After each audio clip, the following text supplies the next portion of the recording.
السلام علیکم۔ حقائقوں کے حوالے سے ہماری بات چل رہی ہے۔ آج شیخ سعدی رحمۃ اللہ علیہ کی ایک حقائق اور جو ہے وہ میں آپ کے سامنے رکھنے لگا ہوں،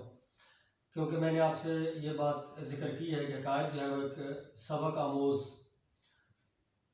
ایک چھوٹا سا واقعہ ہوتا ہے جس سے ہمیں کوئی اہم بات جو ہے وہ زندگی گزارنے کے لیے سیکھنے کو ملتی ہے۔ تو شیخ سعدی رحمۃ اللہ علیہ نے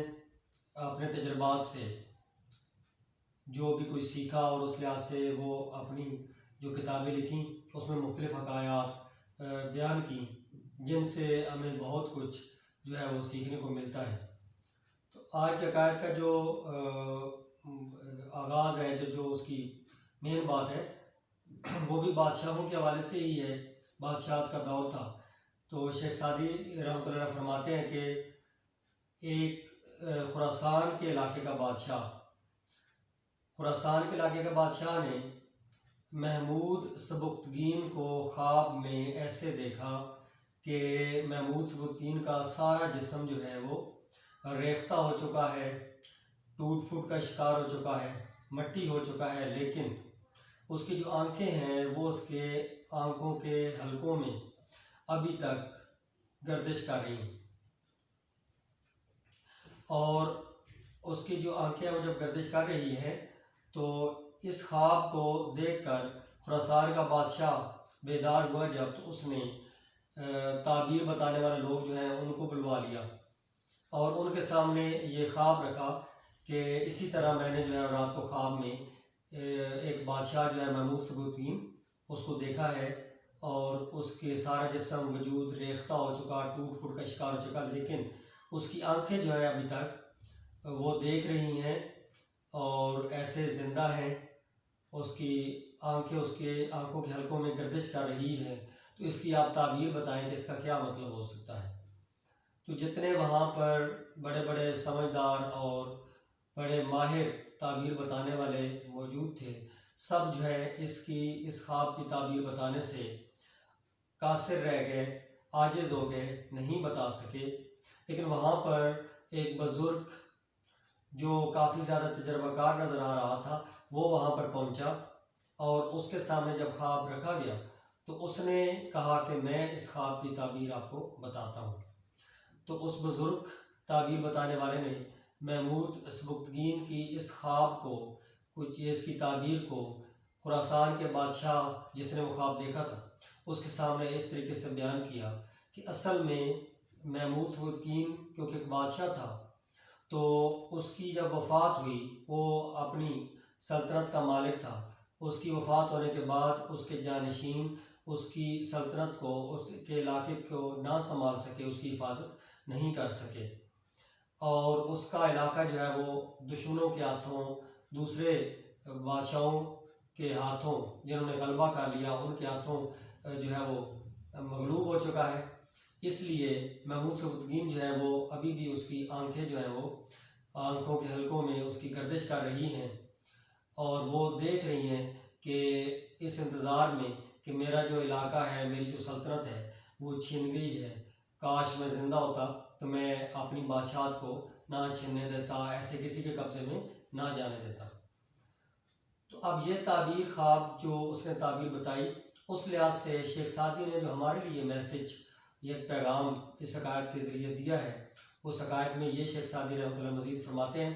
کہ بادشاہ جو ہوتا ہے اس کی نیچر اور ایک درویش جو دنیا کی لالچ اور دولت سے بے لوث ہو کر بغیر کسی غرض کی زندگی گزارتا ہے، تو ان دونوں میں یعنی ایک بادشاہ اور ایک درویش کی نیچر میں کیا فرق ہے؟ وہ فرماتے ہیں کہ اگر ایک درویش کے پاس 2 روٹی ہو کھانے کے لیے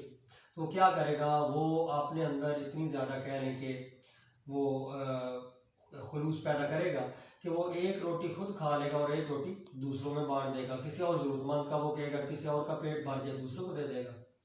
اسی طرح اگر کسی درویش کے پاس صرف ایک ہی روٹی ہو پہلے سے، تو مزید وہ بانٹنے کی کوشش کرنے گا، تقسیم کرنے کی کوشش کرے گا، وہ آدھی خود کھا لے گا اور آدھی کسی اور کو بانٹ دے گا تاکہ دوسرے کسی کا بھی جو ہے وہ پیٹ بھر جائے، اس کا بھلا ہو جائے۔ لیکن ساتھ ہی شیخ سعدی فرماتے ہیں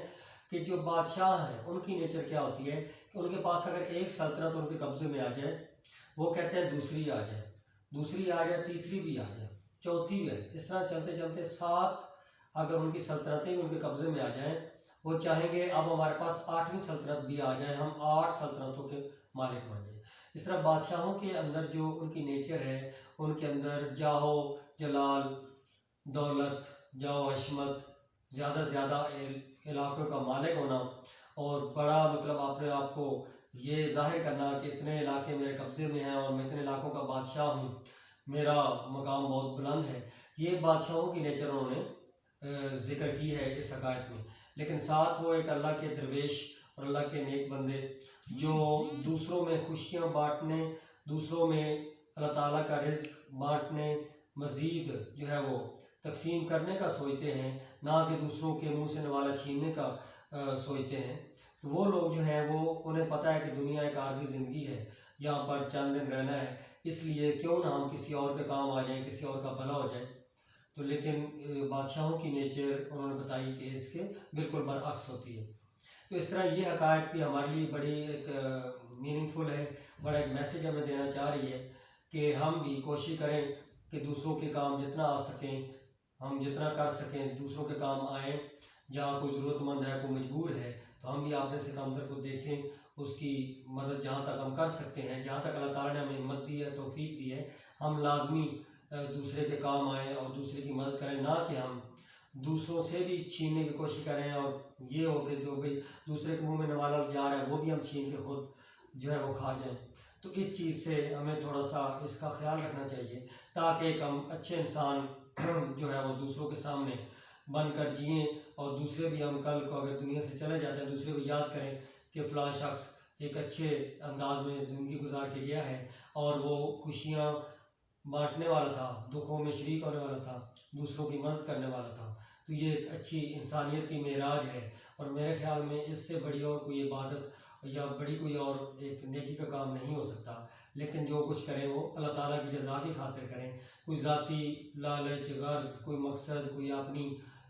عزت بنانے یا اپنے آپ کو اپنی شان بنانے کے حوالے سے غرور و تکبر کے لحاظ سے نہ کریں، بلکہ دوسرے کی مدد کرنے کی جتنی کوشش کر سکتے ہیں وہ ہمیں کرنی چاہیے۔ تو اسی پیغام کے ساتھ میں آپ سے اجازت چاہوں گا۔ اللہ حافظ۔